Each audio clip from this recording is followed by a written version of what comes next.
The valves are a little bit mushroomed at the keeper groove, just from age, years of pounding. So there's a slight burr, nothing serious. Little filing on the corner here, just enough. We'll let them slide right out, because they wouldn't slide before, now they fall right out. Just the slightest little burr. Then we'll put the valves in the machine, see how straight they are, and the guides feel good.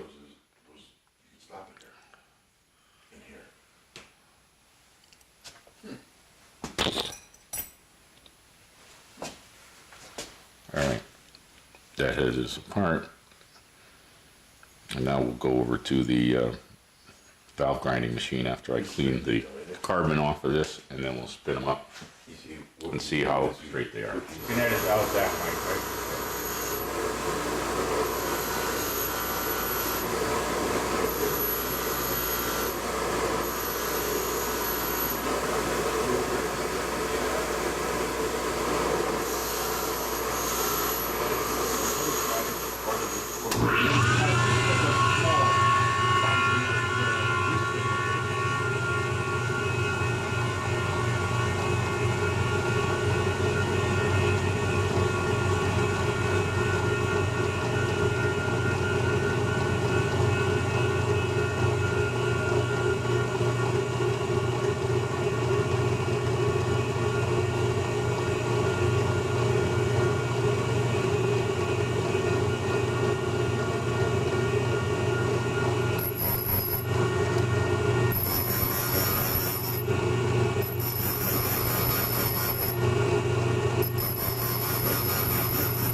These valves have been back cut for flow. We put a smooth radius on this side, on the margin, and there's still enough margin to consider this valve usable. I just got to inspect it with a magnifying glass to make sure there's no cracks in the face, right on the edge there. But that valve cleaned up and it's nice and square. It's not bent at all. These valves have a slight cupping on the face, just from age probably of being in the motor. You can see a little bit of a concave on the face.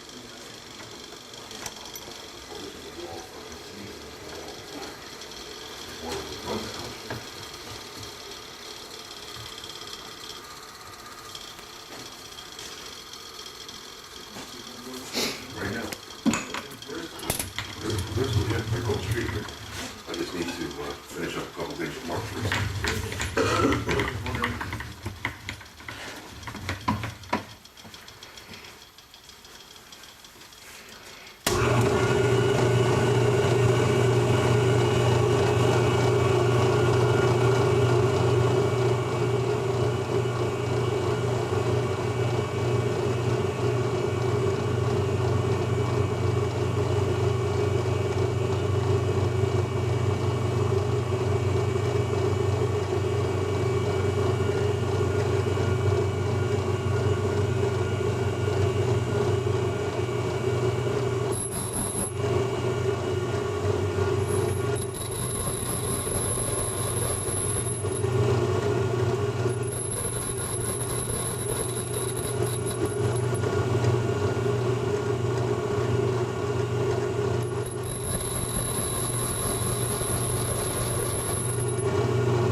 These are Manleys.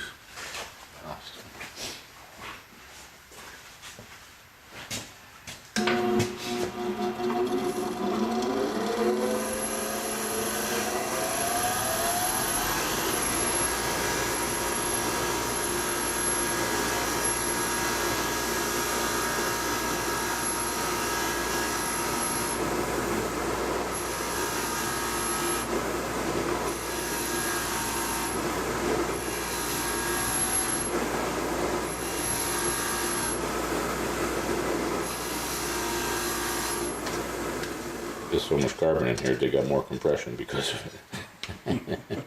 Isn't that how you raise your compression? Your compression is follow it up. That's right. Yeah, you got almost like stalagmites coming off this head. Nice. That's how much carbon's built up.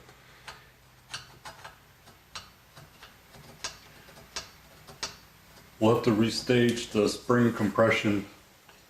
Yeah, we'll do a formal spring thing once I get with him and he says, yeah, go for it, I got the springs, or go for it, I'll buy the springs from me if he wants to buy a set of mine. So yeah, we'll actually do a formal, because I don't care what the old springs look like, because we're not going to use them. Right. So I got to set the new springs up that way with actual heights. Gotcha. So that we know in the closed position what we have for seat pressure, in the open position what we got on the nose of the cam, you know. So right now you're cleaning the... I'm cleaning some heavy carbon off just to reduce the amount that's going to fly in the air when I put a wire wheel to it. And then after it's relatively clean, then we'll go in and touch up the seats with the seat grinding tool. Because the seats on this are pitted, I can see. They're a very thin seat. Whoever did the valve job did a competition valve job on it. And you could just see that it's ready to be touched up ever so slightly. What is a competition valve job? What they do is they take multiple stones of different angles and hit the same spot with a 30, 45, a 55 or 60, a 70. And so instead of it just being a 45-degree angle seat that's real wide, it's a seat that only has a small 45 and then a 60, 30, we'll say, so that the seat's only that wide. And the narrower the seat, the better the flow.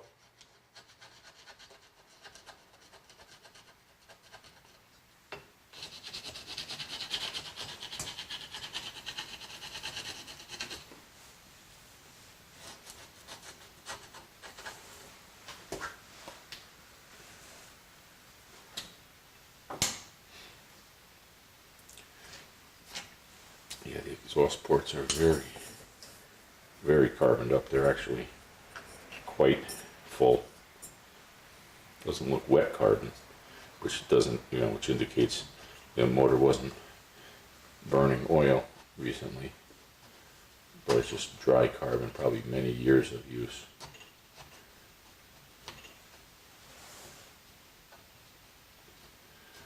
It could be as simple as long warm-ups on a cold day with the choke on.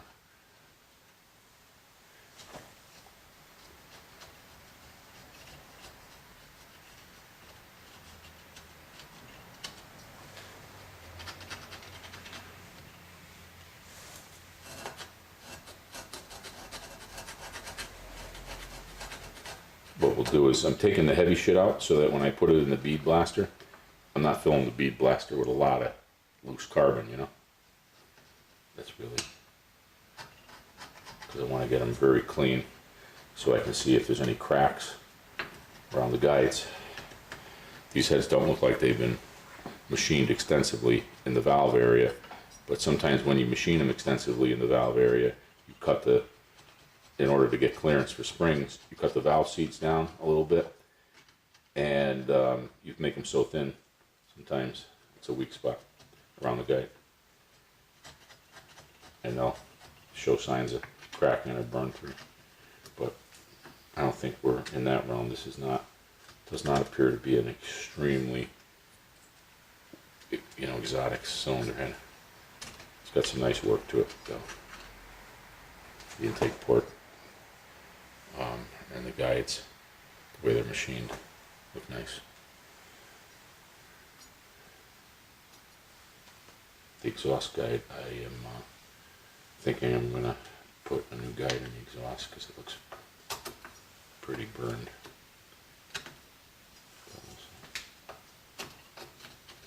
Once I get them clean, we'll get a better evaluation.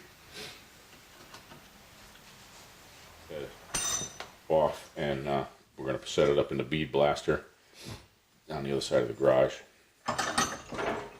And so we'll have to set the shop back up for the bead blaster and the air to the bead blaster.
Still got a ways to go, but the stuff is very thick in there.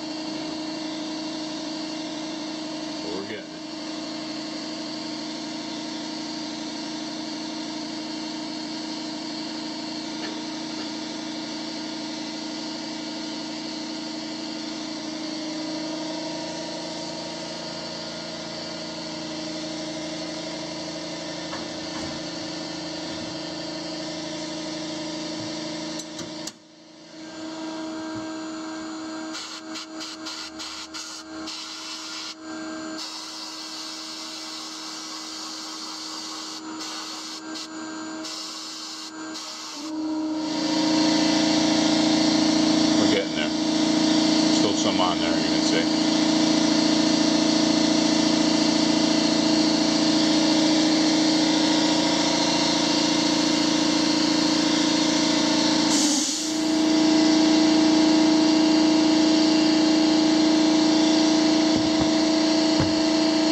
parts sometimes cannot be overstated.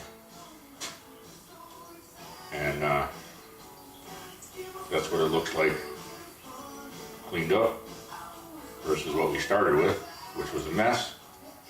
Many years of build-up, and B didn't even take it off. I had to scrape it with a pick to loosen up some of the hard spots, but now we have a head that's ready to work on.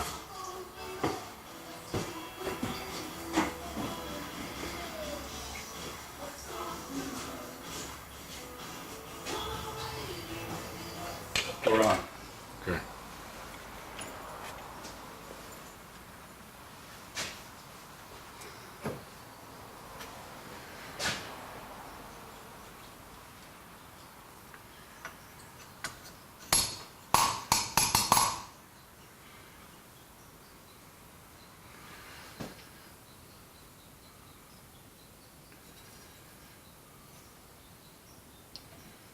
Now that we got all the carbon out, we need guides.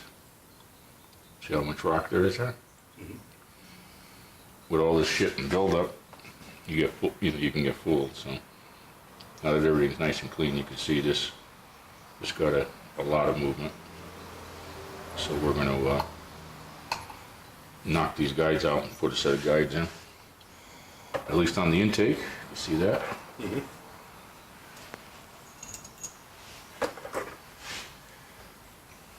Let's see what the exhaust looks like.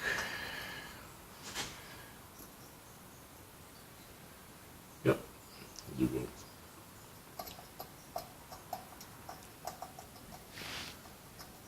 I'm guessing if you can hear it move back and forth, way too much.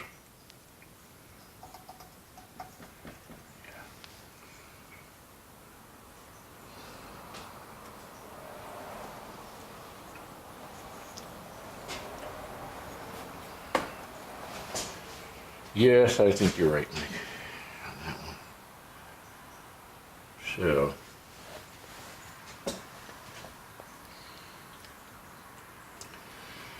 what we'll do is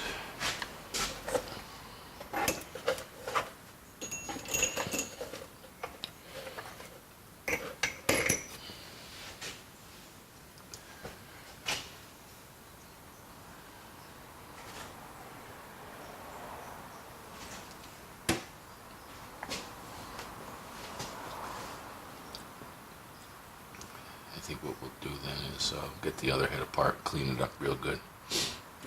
Because then I can determine if I need to order guides or if I have enough in stock to fix them. But chances are I'm going to put 4 guides in.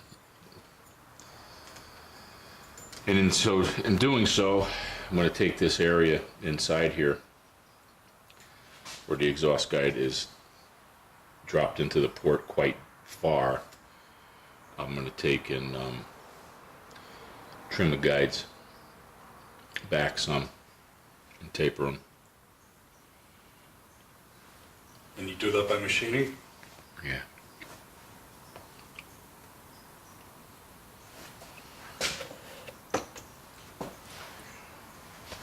So we put this head and valves and springs aside. And go to number 2? And go to number 2. Which is really no different, just a repeat of what we did. Right. And then we'll do the same thing to the exhaust on the front here.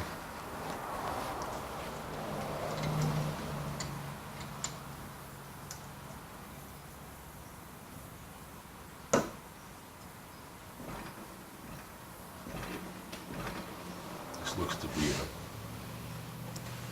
manly 560 set of springs. They made a 600 thousandths lift set that are very rare, if you can even find them anymore. They were really excellent springs.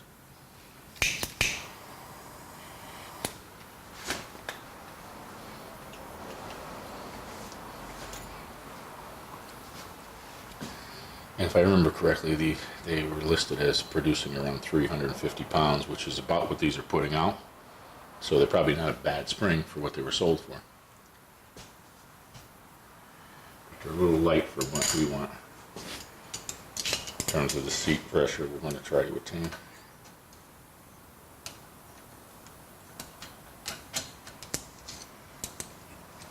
Are the keepers reusable? Yep.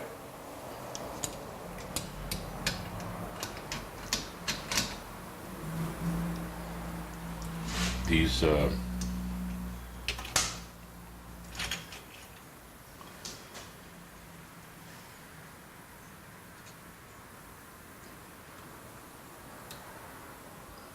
stuck in there a little bit because they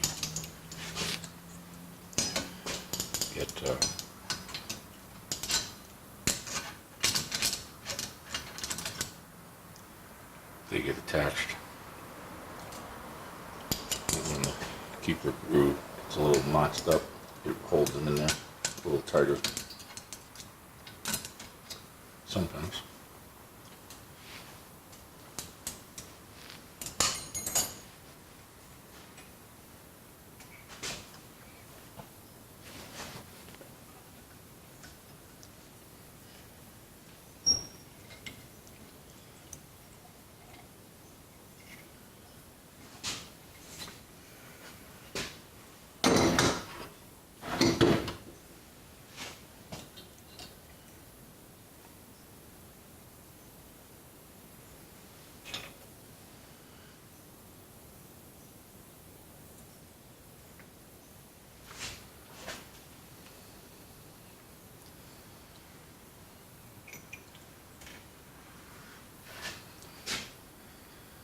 Intake's an R valve, which is the longer version, so you could put a taller spring and get more lift before you hit coil bind. The exhausts are a standard length, mainly.